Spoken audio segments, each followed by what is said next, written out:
ऐसा लगता है कि विजय शायद क्लियर थे चीफ मिनिस्टर बनने को लेकर, मानो सालों पहले से ही पूरा प्लान कर रखा था। विजय की पॉलिटिक्स में सबसे ज्यादा चर्चा उस पुरानी मिस्ट्री कार की है जिसके नंबर प्लेट ने सालों पहले भविष्य की तस्वीर बताई थी। कार का नंबर TN07 CM 2026। और आज लोग दंग हैं ये तस्वीर देखकर। क्या विजय ने बहुत पहले तय कर लिया था कि वो 2026 में मुख्यमंत्री कुर्सी पर बैठेंगे?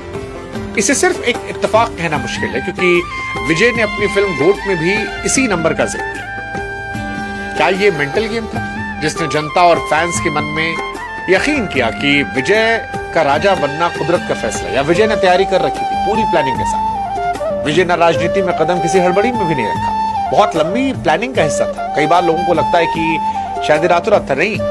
2013 में जब उनकी फिल्म थलाइवा आई थी, उस वक्त ही जो मुख्यमंत्री थी जयललिता जी, उनको एहसास हो गया था कि ये पॉलिटिक्स में आना चाहते हैं, और तभी शायद जयललिता ने इनको टाइट करना शुरू कर दिया था, क्योंकि विजय को समझ में आ गया था कि अगर व्यवस्था बदलनी तो मैदान में उतरना पड़ेगा।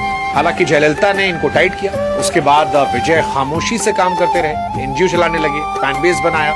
10 साल तक वो चुप रहे। लेकिन जयललिता की मौत के बाद जब तमिलनाडु में एक वैक्यूम क्रिएट हुआ, उसके बाद विजय ने फिर से शुरुआत की। जब तक जयललिता जिंदा थी, तमिलनाडु का कोई भी हीरो पॉलिटिकल राइज नहीं पाया, क्योंकि जयललिता इतनी कठोर हो चुकी थी कि वो किसी को आगे नहीं बढ़ने दे रही थी। लेकिन उनके जाने के बाद विजय ने अपनी शुरुआत की, जीत की शुरुआत की, और उसका एक नतीजा दिखता है कि विजय का पर्सनल ड्राइवर का बेटा भी TVK के टिकट पर चुनाव लड़कर विधायक कुर्सी हासिल कर लेता है। वो जो तस्वीर वायरल हुई थी जहां पर ड्राइवर का बेटा विजय के पैर छूता है, वो अपने आप में एक भावुक लम्हा था, लोकतंत्र की ताकत को दिखाने वाला। हालांकि विजय ने 2 सीटों पर चुनाव लड़ा था, पोरंबूर और तिरुचिरापल्ली।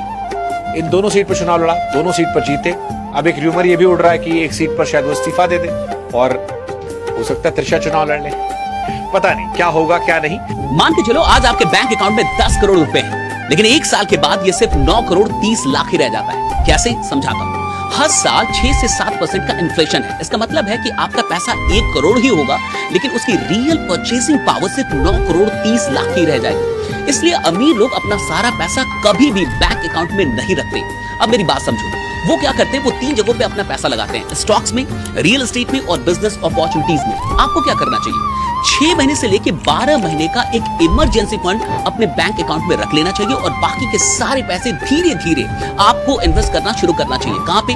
म्यूचुअल फंड में, स्टॉक मार्केट में, रियल एस्टेट में और नई बिजनेस अपॉर्चुनिटीज में।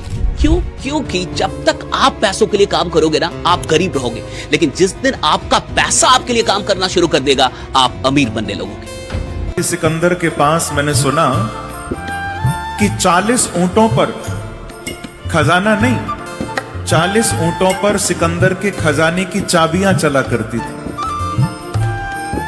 सोचो खजाना कितना होगा।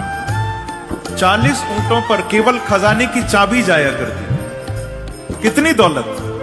और वो सिकंदर जब मर रहा था तो लोगों ने कहा कि आपकी कोई आखिरी इच्छा? तो सिकंदर ने कहा था कि हाँ, मेरी एक अंतिम इच्छा है कि जब मैं मर जाऊं तो पूरे शरीर को ढक देना, पर ये दोनों हाथ मेरे कफन से बाहर निकाल देना। क्यों? तो सिकंदर ने कहा था ताकि आने वाली दुनिया देख सके कि 40 ऊंटों पर जिसके खजाने की चाबी जाती थी वो भी कुछ लेकर नहीं जा रहा, खाली हाथ ही जा रहा। इकट्ठे कर जहां के जर सभी मुल्कों के वाली थे, पर सिकंदर जब गया दुनिया से तो दोनों हाथ खाली थे, लेकर कुछ नहीं गया। भैया अगर जाएगा साथ में तो केवल हरि का नाम साथ जाएगा।